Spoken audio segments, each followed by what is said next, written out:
That's 5, please. Thanks for coming out to market today. We've been here talking about urban farming. You know, there are farmers all over the country.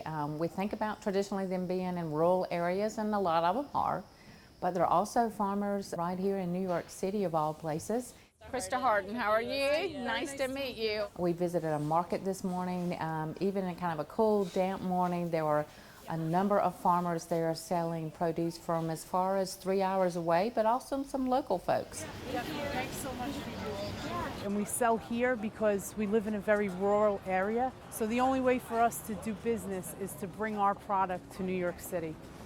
We run 52 farmers markets in all 5 boroughs of New York, but the Union Square Market is really our flagship market here.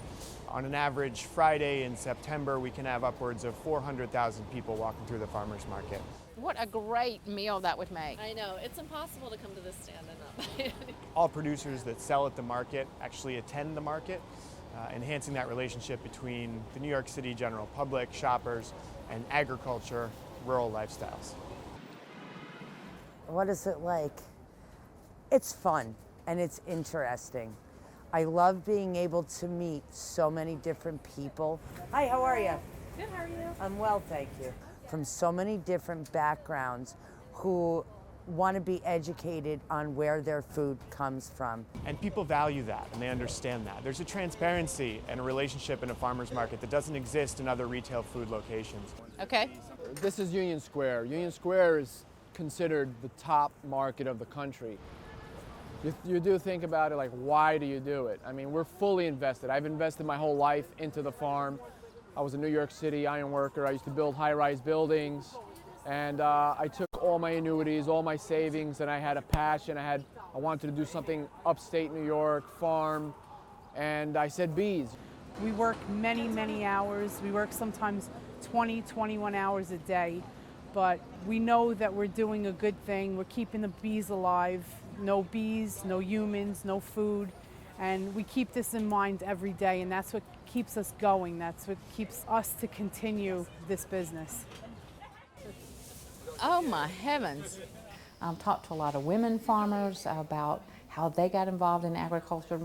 Many of them had no background in agriculture at all, but had that passion, had that interest, and we're working with local folks here to get the training and the expertise they needed to actually turn that passion into a business. This is fabulous.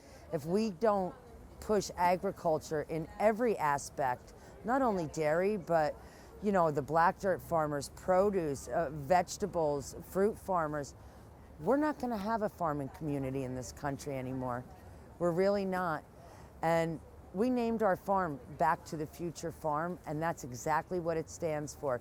If you don't take a step back, farming is not going to have a future. We believe that. We really do. What's going to be more challenging than growing food in a city? But it's happening, and people are like, with the really amazing, innovative ways, like making food grow in the city. These are beautiful. Well, you know, we're going to have a hungry world, 9 billion people by 2050. So we're talking a lot at USDA about who's in the pipeline to be farmers and ranchers for the future. And it's going to be in urban areas. We're going to have to think smart. We're going to have to farm differently. But that's what's exciting, because there are people who want to participate in this great industry. Even here in our country's biggest city, folks have that passion, have that interest. Food is at the center of everything that we do. It's a basic human need. We all need to eat. And then the next layer of that is that there's so much culture and community that happens around food. And it's something that I feel really, really passionately about. Wonderful greens. So as we look at new technologies, the science, seed development, the way that we produce food, I think that you're going to find, you know, more and more farmers right here in New York.